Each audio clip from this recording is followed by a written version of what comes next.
제가 신학생 시절에 신학교를 다니면서 고민하던 한 가지 문제가 있었어요. 신학에 대해서 이렇게 배우는데 고민하던 문제가 한 가지 있었어요. 어떤 신학적 문제가 있었냐면 율법과 행위에 대한 문제였는데, 제가 질문을 해볼 테니까 한번 답변을 한번 해보세요. 여러분은 우리가 오직 믿음으로 구원에 이른다는 사실을 믿으십니까? 아멘? 좀 불확실한 것 같은데 아멘이. 그런데 믿음에는 행위가 필요합니까? 없어도 괜찮습니까? 필요합니다. 맞아요. 믿음에는 행위가 필요하죠. 그러면 우리가 받는 구원에는, 우리가 구원을 받으려면 행위가 있어야 합니까? 없어도 됩니까? 자, 여기서 이제 반으로 나뉘어요. 누구는 없어도 된다, 누구는 있어야 된다. 야, 그래도 믿는데 행위가 필요하다고 하는데 있어야 되지 않겠냐. 반으로 나뉘어요. 왜 그럴까요? 이게 저한테 문제였어요. 그러니까 교회에서 어렸을 때부터 이렇게 배웠단 말이에요. 오직 믿음으로 우리가 구원을 받는다. 오직 은혜다. 우리가 구원을 받는 일에는 행위는 필요 없다. 이렇게 배웠단 말이에요. 그런데 정말 필요가 없나? 라는 생각이 드는 거예요. 왜요? 우리가 말했잖아요, 방금. 믿음에는 뭐가 필요하다고요? 행위가 필요하다고요. 만약에 교회 안에서 누가 선한 행위가 있어야 구원을 받습니다 라고 말하면 어떻게 될까요? 어떻게 될까요? 이단이 돼요. 이단으로 우리는 그 사람을 정죄합니다. 왜냐하면 우리는 이 행위로 구원을 얻는다, 행위가 있어야 구원도 있다라고 말하는 것을 가짜 복음이라고 여기기 때문이에요. 가짜 복음. 그리고 성경에 우리가 잘 아는 이 바울이라는 사람이 이 가짜 복음이 퍼지는 이 문제 때문에 열받아서, 진짜 열받아서 쓴 책이 뭐냐면 갈라디아서예요. 우리가 갈라디아서를 잘 읽어보잖아요.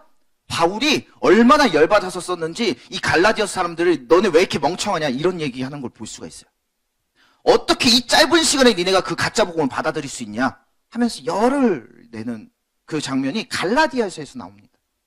그러니까 바울의 논증에 의하면 이게 왜 가짜 복음이냐 하니까, 예수님께서 십자가를 지신 이유는 우리가 가지고 있는 이 죄의 문제들을 해결하고 우리를 죄에서 구원하시기 위한 것이기 때문에, 만약에 우리가 구원에서 이 구원의 문제에 대해서 나의 행위도 필요하다라는 이 행위 구원론에 빠져서 그 이야기를 하는 순간 바울은 뭐라고 말하냐면, 그러면 예수님의 십자가를 의미 없는 걸로, 쓸데없는 짓을 한 것으로 우리가 전락시켜버리는 거다. 이렇게 논증을 합니다. 신학적으로 아주 완벽하죠? 성경에 나온 말이잖아요. 믿음으로 구원을 한다. 근데 왜 도대체 이게 고민거리가 될까요? 이런 고민 안 해보셨어요? 오직 믿음으로 구원받는다는데 행위는 어떡하냐? 신학생 시절에 이제 교회들을 막 돌아보고 많은 성도들을 만나고 하는데 어떤 사람들이 있어요? 믿는다고 교회는 나오는데 조금 그런 사람들이 있어요. 쟤 구원 못 받을 것 같은데 제가 천국 갈까? 과연? 아무리 봐도 저 사람은 안 믿는 것처럼 보이는 거예요. 그 행위가 나타나지 않는 거예요, 그 삶에서. 그러면서 어떤 식으로 이 사람들이 살아가고 있냐면, 세상 가운데서 세상 사람들과 전혀 다른 모습, 전혀 다르지 않은 모습으로 악하게 내가 가지고 있는 어떤 편리함을 다 누려가면서 그렇게 살면서 나는 구원받았어. 나는 예수님 믿어. 그러니까 난 구원받은 존재야. 라고 말하는 걸 보면서 이게 맞나? 이게 맞나 싶은 거예요. 그런 생각 해본 적 없으세요? 있죠. 없으신 분들은 저보다 믿음이 좋은 거예요. 그런 생각이 든단 말이에요.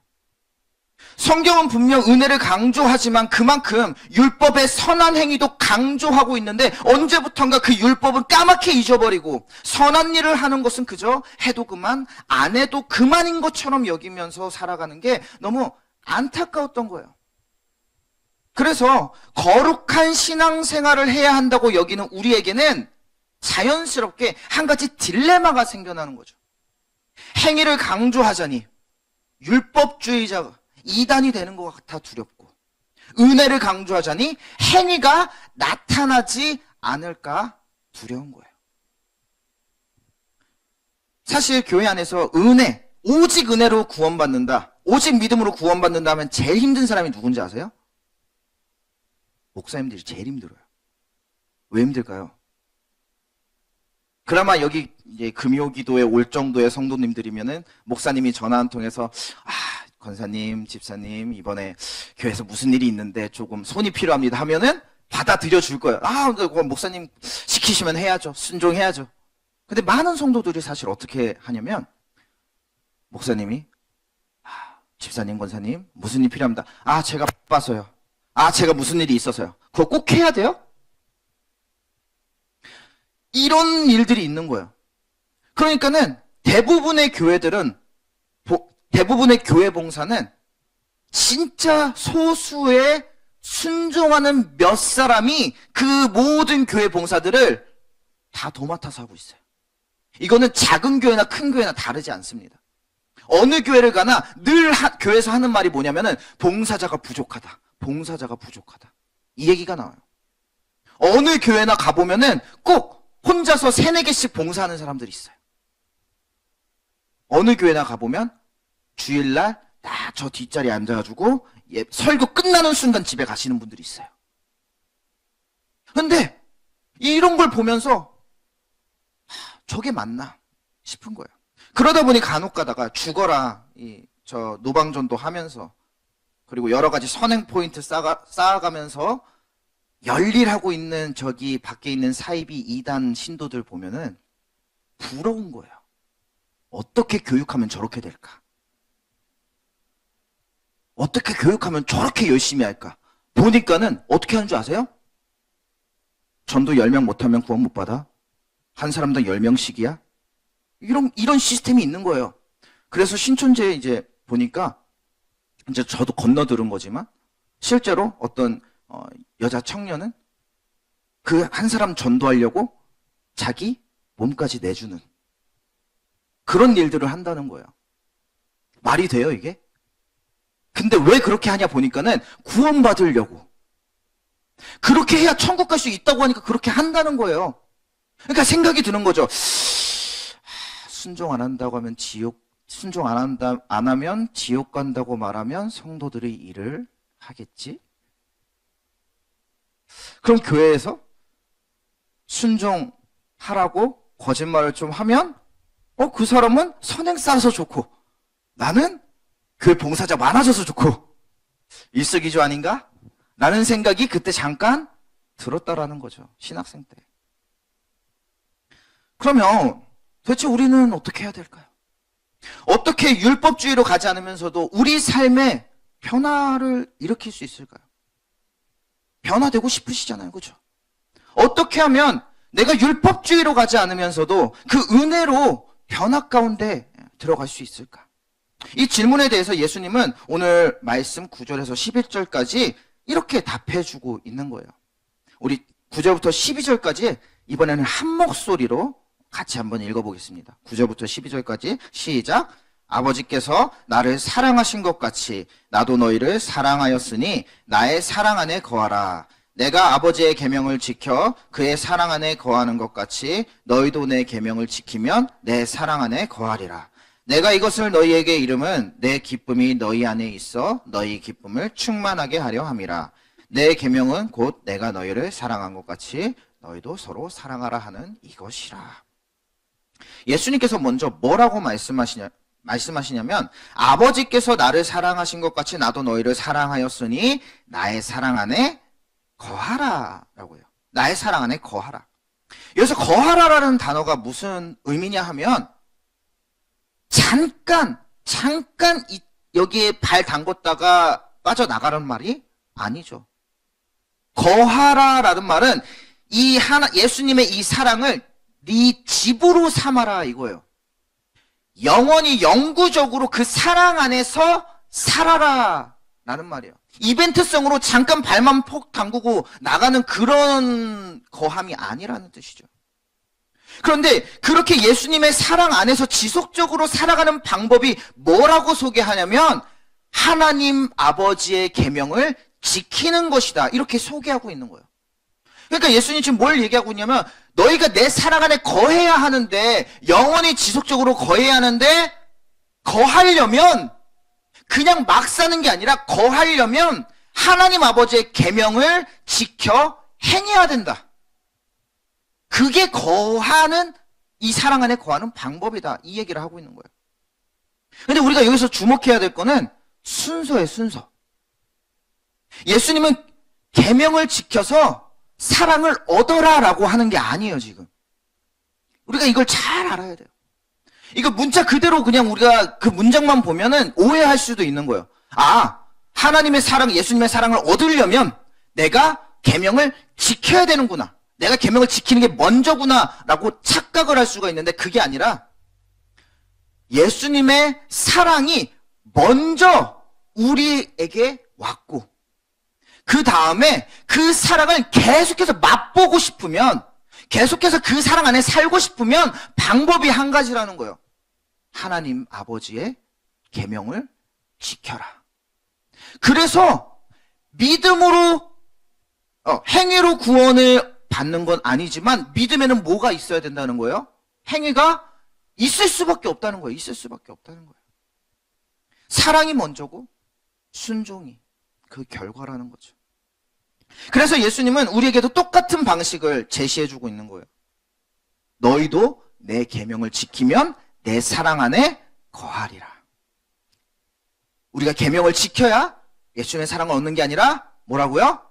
예수님의 사랑을 얻은 우리가, 이미 얻은 우리가 그 사랑 안에 거하는 방법으로 계명을 지켜내야 한다는 거예요. 하나님 우리를 너무 잘 아셔서 겁주는 방식으로는 하나님께서 우리의 행위는 얻을 수 있어도, 겁을 주면 얻을 수 있죠. 저 이단 사이비처럼 겁을 줘서 이거 안 하면 죽어, 이거 안 하면 지옥 가라고 말하면 그 행위는 얻을 수 있겠죠. 그런데 하나님이 바란 건 그 행위가 아니었다고요. 하나님이 바란 건 그 마음이었던 거예요. 그 행위를 하는 마음. 그러니까 하나님은 겁을 주는 방식을 사용하신 게 아니라 우리의 마음을 바꿀 방법을 우리에게 사용하신 거예요. 공포가 아니라 사랑이라는 방법을 사용하신 거예요. 그 방법이 복음이라는 건데, 이 복음이 뭐냐면 한번 설명해 드릴게요. 우리가 한 가지 진리를 깨닫게 됩니다. 어떤 진리를 깨닫게 되냐면, 내가 어떤 짓을 해도, 내가 아무리 발버둥 쳐도 죄에서 벗어날 수가 없는 거예요. 계속 죄를 짓는 나를 바라보게 되는 거예요. 내 힘으로는 도저히 이 죄의 문제에서 벗어날 수가 없는 그때에 하나님께서 그 너무도 악한 나에게 찾아오시는데, 어떻게 찾아오시냐면 너무도 천한 인간의 모습으로 우리에게 찾아오셨다는 거예요. 이런 나를 불쌍히 여기셔서 인간의 몸으로 오셔서 내가 받아야 할 모든 처벌과 모든 모욕과 모든 고통을 대신 받았다라는 거예요. 죽음까지도. 그리고 여전히 악한 나를, 너는 내 사랑하는 아들이다. 너는 내가 이제 죄인이라 부르지 않고 너를 내가 의인이라고 부르겠다. 선언해 주신 사건이에요. 그래서 예수님이 우리에게 이야기하는 거예요. 나는 널 죄인으로 보지 않고 내 사랑하는 자녀로 보고 있고 영원히 함께하고 싶은 아름다운 나의 신부로 여기고 있으니, 그러니 이제 나와 함께 가자. 나와 함께 살자. 영원히 나랑 살자. 라고 하나님께서 이 프로포즈를 하신 게 복음이라는 거예요. 그래서 십자가는 기쁜 소식이 될 수밖에 없는 거예요. 분명히 십자가를 보면은 슬픈 소식이란 말이에요. 예수님이 고통당하셔서 죽으신 너무 안타까운 사건이잖아요. 근데 이게 왜 우리에게 복음이 돼요? 이게 프로포즈 링인 거예요. 따지고 보면. 그리고 그 프로포즈를 받은 사람, 그 프로포즈를 받은 우리가 내 예수님, 내 하나님, 저도 하나님 사랑합니다. 저도 영원히 하나님과 함께 살겠습니다. 그 프로포즈를 받는 것, 긍정하는 것. 이게 뭐냐면 믿음이라는 거예요. 믿음은 그냥 예수님 거기 있군요. 2000년 전에 그 예수님이 있었고, 예수님의 그 십자가 사건으로 우리 죄가 사해졌군요. 이해하는 게 아니에요. 그 사건이 있었다는 걸 성경에 쓰여져 있으니까 그게 사실인가 보다 아는 게 믿음이 아니라요. 그 사건이 지금 하나님께서 나에게 하고 있는 프로포즈고 내가 거기에 반응해서 하나님, 그래요, 나도 하나님 사랑합니다. 저도 그 하나님 뜻대로 하나님과 함께 살아가고 싶습니다. 고백하는 게, 이제 그렇게 하나님을 사랑한다는 게 믿음이라고요, 믿음. 그래서 그 프로포즈를 받은 자들에게 하나님이 어떤 권세를 주시는 거냐면 하나님의 아들이 되는 권세, 자녀가 되는 권세, 하나님의 신부가 되는 권세를 주셨다라는 거예요. 왜요? 우리가 링 받았으니까. 여기가, 이 시점이 예수님의 사랑 안에 거하는 삶의 시작인 거예요. 시작. 여기에는 아직 나의 어떤 의는 아무것도 없어요. 나의 어떤 행위는 아무것도 없습니다.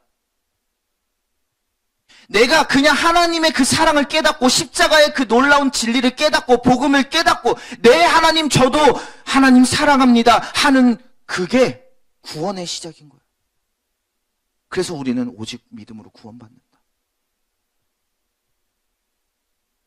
그리고 이 놀라운 복음의 진리를 깨닫고 하나님의 그 프로포즈 링을 받은 사람에게는 한 가지 놀라운 일이 일어나기 시작하는데 그게 무슨 일이냐면 성령님이 그 사람 안에 들어가 내주하기 시작하는 거예요. 내주해서 뭘 하냐면 이제 우리에게 가르쳐 주셔요. 우리의 길을 인도하셔요. 뭘 가르쳐 주시냐면 하나님이 어떤 분인지, 예수님이 도대체 어떤 분이고 왜 그 십자가를 지셨어야만 했는지, 그 십자가의 의미가 뭔지, 죄가 얼마나 예수님을 고통스럽게 만드는 문제고 우리가 선을 행할 때 하나님이 얼마나 기뻐하실지 성령님이 우리에게 그걸 알려주는 거예요. 생각나게 하는 거예요. 그래서 우리는 성령의 조명하심이라고 말합니다. 조명이 뭐예요? 조명이 이렇게 비추는 거예요. 그러니까 성령님이 막 등더미로 보내는 게 아니라 성령님이 보여주는 거예요. 저 길로 가는 게 맞아. 이거 하는 게 맞아. 이게 하나님이 기뻐하는 일이야. 이거 하나님이 싫어하는 일이야. 그게 성령님이 우리 안에 내주하시면서 하는 일이에요. 하시는 일이에요. 그 일이 예수님을 믿기 시작한, 복음을 받아들이기 시작한 사람들에게서 나타나는 현상이라는 거죠. 그래서 그 구원의 감격 안에서 이 천국의 기쁨을 맛본 사람들은요, 이제 성령님의 그 조명하심에 따라, 성령님의 그 가르치심에 따라 죄를 멀리하고 하나님께서 기뻐하시는 선한 삶의 모습으로 살아가고 싶다. 나 그렇게 살고 싶어. 결단하고 고백하게 되는 거예요. 이게 오늘 읽은 요한복음 15장 전체에서 나오는 포도나무와 가지, 열매의 비유예요. 나는 포도나무요, 너희는 가지라. 가지가 나무에 붙어 있으면 열매 맺는 게 당연한 일이라는 거예요. 왜 당연할까? 우리는 그동안 이걸 이해가 안 되니까 어떻게 생각하냐면, 예수님 믿으면 자연스럽게 변하고 자연스럽게 그냥, 내가 아무 짓도 안 해도 아무 생각도 안 해도, 선한 일을 하게 되는구나. 이렇게 착각한단 말이에요. 그게 아니라, 우리가 포도나무, 그 나무에 붙어 있는 가지가 되면요. 성령님의 그 공급하심이 우리에게 계속 찾아와요. 죄를 지으면 찔림이 계속 오고요. 선을 보면, 저거 해야겠는데 라는 생각이 막 들어오는 거예요.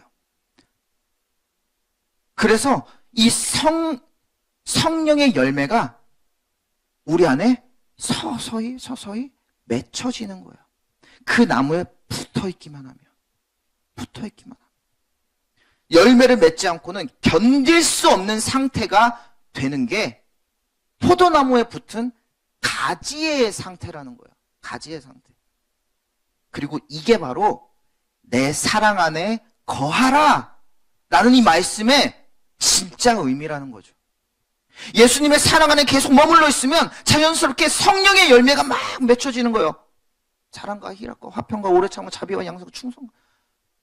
이 열매들이 9개가 아니에요. 착각하시면 안 돼요. 성령의 열매는 9가지라고 우리가 막 외우잖아요. 아니에요. 한 가지예요. 사랑과 희락과 화평과 오래 참음과 자비와 양성과 충성과 온유와 절제는 한 가지예요. 예수님의 성품. 9가지가 여러 개가 아니라 예수님의 성품을 보니까 이 9가지가 하나로 연결돼서 예수님의 성품이더라.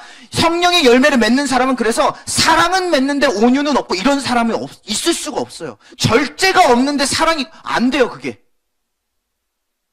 성령의 그런 열매가 우리 안에 맺혀지는 거예요. 억지로 어떤 행위를 하는 게 아니라 이제는 하나님을 위한 일을 하는 것에, 하나님이 기뻐하실 만한 어떤 일을 하는 것에 기쁨을 느끼게 되는 거죠. 행위 안에 진짜 사랑의 의도가 담기게 되는 겁니다. 바울은 그래서 고린도전서 13장 1절에서 3절까지 아주 유명한 이 말씀을 하는데 제가 한번 읽어드릴게요. 내가 사람의 방언과 천사의 말을 할지라도 사랑이 없으면 소리나는 구리와 울리는 꽹과리가 되고, 내가 예언하는 능력이 있어 모든 비밀과 모든 지식을 알고 또 산을 옮길 만한 모든 믿음이 있을지라도 사랑이 없으면 내가 아무것도 아니요, 내가 내게 있는 모든 것으로 구제하고 내 몸을 불사르게 내줄지라도 사랑이 없으면 내게 아무 유익이 없다. 우리가 겉으로 볼 때 어떤 선하고 어떤 위대한 일을 해도 그 안에 사랑이라는 그 행위의 근원이 없으면 의미 없는 짓이다 라는 이야기예요. 모든 행위의 근거에는 뭐가 있어야 된다는 거예요? 사랑이 있어야 돼요. 사랑이. 이것이 행위 구원이 절대로 구원의 근거가 될 수 없는 이유인 거예요. 행위 구원론은요, 결국에는 내 마음이 어떻든 내가 어떤 행위를 한 것만으로 내가 이 정도면 구원받을 만하지 라는 생각을 갖게 하는 거예요. 내가 지금 사랑의 어떤 근원을 가지고 어떤 일을 하는 게 아닌데도 내가 그동안 어떤 업적을 쌓았고 어떤 일을 해왔고 이거 하나만으로 하나님, 저 구원받을 만하잖아요. 쟤는 아니잖아요. 이기가 나오는 거예요. 그러니까 여기에 빠진 사람들이 뭘 하는 거예요? 교회에서 자꾸? 자기가 볼 때 행위가 없는 사람들 보고 계속 비판하고 정죄하는 거예요. 쟤는 교회 몇 년 다녔으면서 아직도 조봉사를 안 해? 와, 쟤는 아직도 주일날 맨 뒤에 앉아서 예배만 드고 딱 집에 가버리네? 아까 제가 했던 거. 그 짓 하고 있는 거예요. 뭐예요? 나는 낫다고 보는 거예요. 그 사람보다. 나는 낫다고 여기는 거예요. 그게 행위구원론에 빠진 사람들 폐해라는 거죠. 그래서 하나님께서는 이 사랑의 근거를 가지고 만약 너희가 나를 사랑한다면 뭘 하라고 해요? 너희의 이웃을 사랑해라. 그러면서 아주 유명한 말씀을 하시죠. 지극히 작은 자 하나에게 한 그 선행이 누구에게 한 것과 같다고 해요? 하나님께 한 것과 같다고 해요. 너희가 나를 정말 사랑하면 너희가 만나고 있는 너희의 이웃 중 지극히 작은 자 한 명에게 한 그게 나를 대하는 너희의 태도야 라고 얘기하는 거예요. 그래서 하나님 요한일서 4장 20절에서 무슨 얘기를 하시냐면, 만약 너희가 하나님을 사랑한다고 말하면서 형제를 미워하면 그 사랑의 고백은 다 거짓말이다 라고 얘기합니다. 거짓말이래요. 아주 극단적으로 얘기하는 거죠. 형제를 사랑하는 것이 하나님을 사랑하는 것이듯 형제를 미워하는 것은 하나님을 미워하는 것이다. 그런데 많은 사람들이 어떻게 살아요? 내 형제들을 욕하고 모함하고, 야, 저놈은 안 돼, 험담하고 뒷담화 까고, 그러면서 교회 앞에서 나와가지고 막 이봉사 저봉사 하나님 주여 찬양합니다. 하나님이 기뻐하시겠냐고요? 절대 기뻐하지 않는다는 거예요. 왜요? 그 모습 자체가 넌 날 미워하면서 그 행위 있어서 뭐하니? 저기 밖에 나가서 너랑 안 맞는 사람들 욕하고 용서하지 못하고 험담하고 계속 분란 일으키고 그렇게 살면서 교회 나와서 봉사하면서 어떤 선한 일 몇 개 좀 했다고 내 앞에서 하나님 저 잘했죠. 의미 없다는 거예요. 그거 사랑 아니라는 거예요. 그건 천국 갈 만한 행위도 아니라는 거예요. 독일의 신학자 본회퍼라는 사람이 있는데 이 사람은 이런 말을 합니다. 값싼 은혜는 죄의 용서이지만 회개가 없는 용서이며 교회적 훈육이 없는 세례이며 고백 없는 성찬이다. 값싼 은혜는 죄인과의 교제가 없는 은혜다. 무슨 말이냐면 우리가 은혜를 받았으면 변화가 있어야 되는데 사랑이 있어야 되는데 그게 없이 나 구원받았소 하는 거는 하나님께서 주신 그 십자가의 놀라운 은혜를 값싼 은혜로 만드는 악한 행위다 라고 비판하는 거예요. 예수님의 사랑을 진짜 경험했다면 그 사랑이 우리를 바꿀 수밖에 없다라는 겁니다. 그래서 그 변화는 율법의 두려움에서 나타나는 게 아니라 이거 안 하면 지옥 갈까봐 나타나는 행위가 아니라 사랑의 감격에서 나온다는 거예요. 그럼 이런 사랑은 도대체 구체적으로 어떤 방식으로 나타날까요? 여러분, 사랑해보셨어요? 사랑해봤어요? 집에 있는 남편? 아니에요? 큰일 나는데 이러면? 집에 있는 아내? 사랑하시죠? 기생충에 보니까는 사랑하시죠? 라고 할 때마다 불편하더라고요, 되게. 우리가 진짜 사랑을 해보면 사랑이 얼마나 비효율적이게 되는 것인지 알게 되죠. 남편은 아니더라도 자녀들은 사랑하잖아요. 그렇죠? 한번 생각해 보세요. 죄송해요.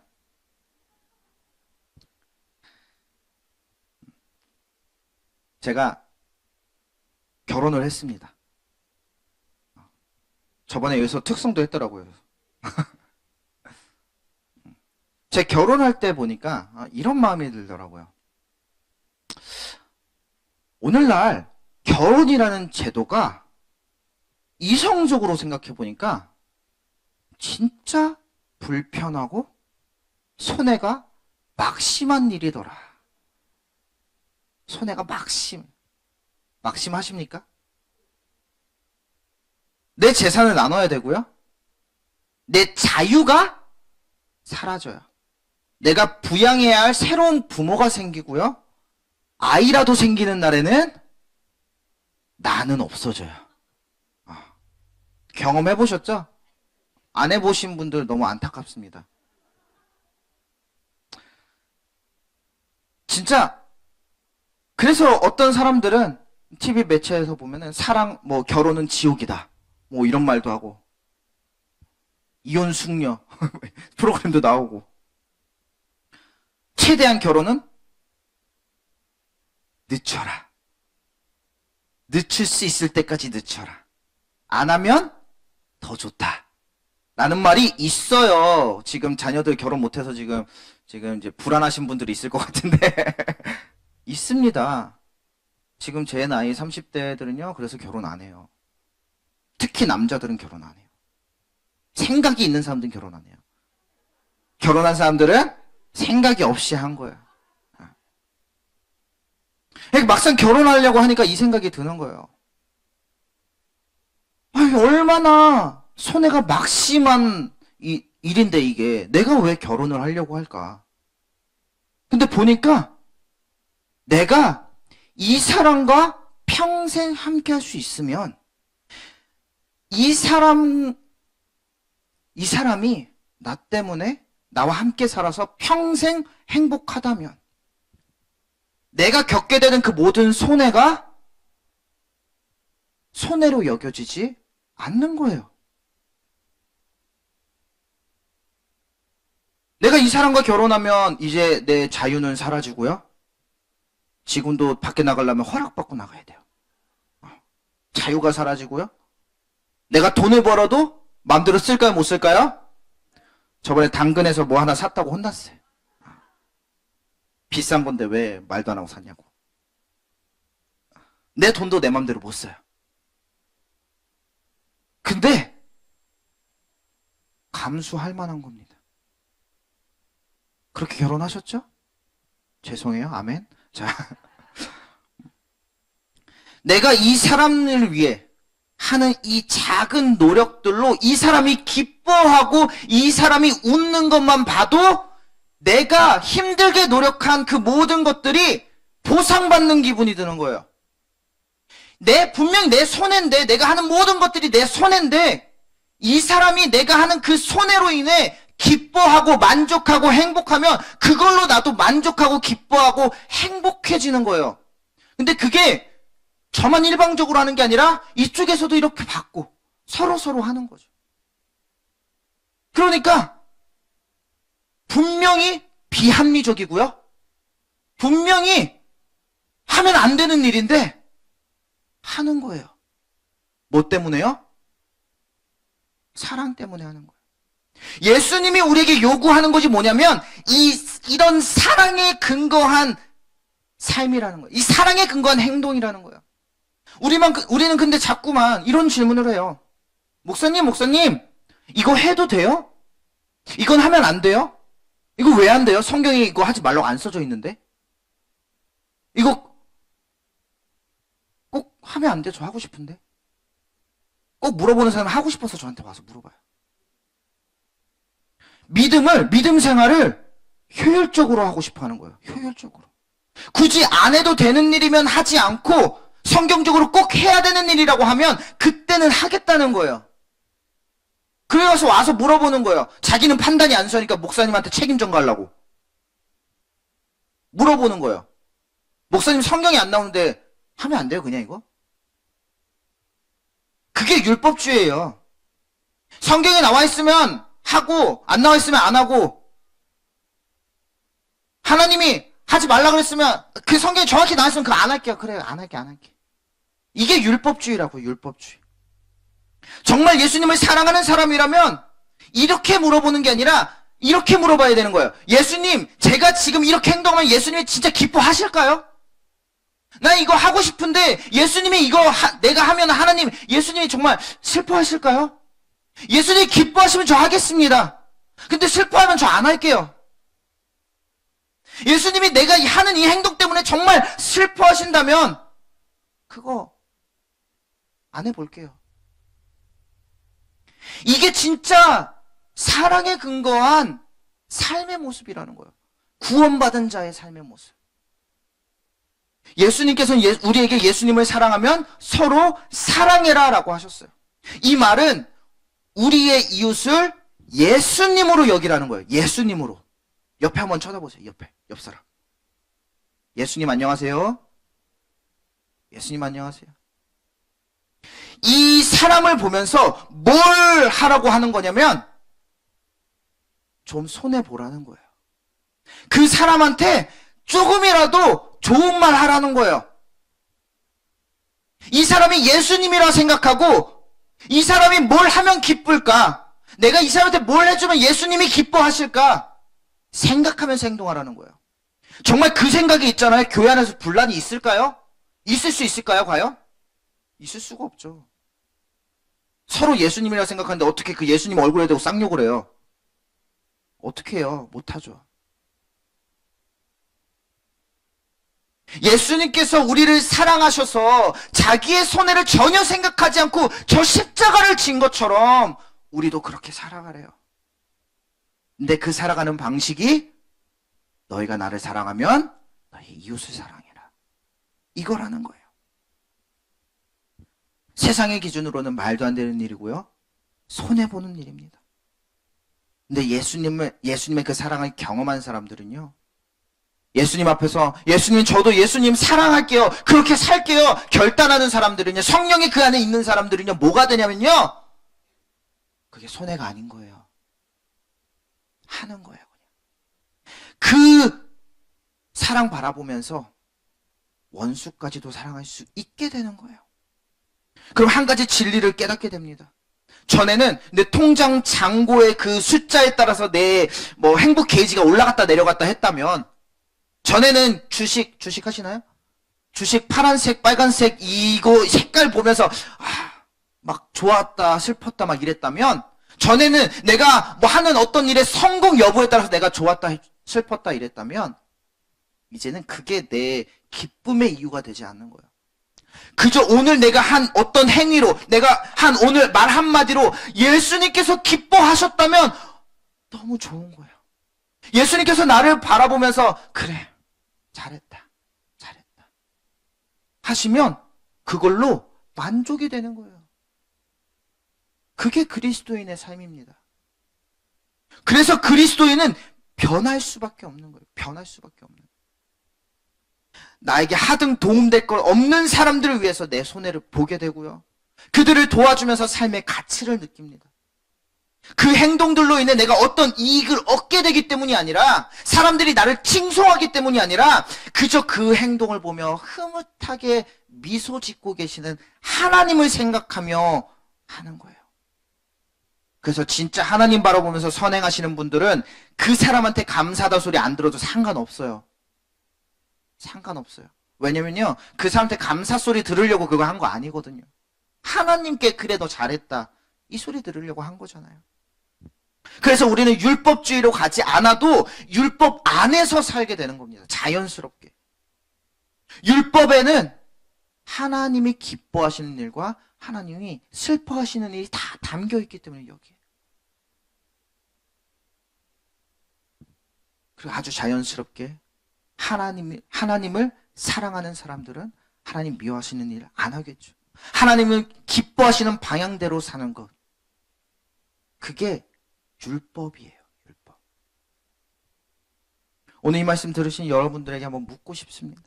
여러분은 지금 예수님의 그 사랑 안에 거하고 계십니까? 예수님께서 여러분들을 위해 십자가 위에서 흘리신 그 보혈의 사랑을 매일매일 경험하고 계십니까? 만약 아니라면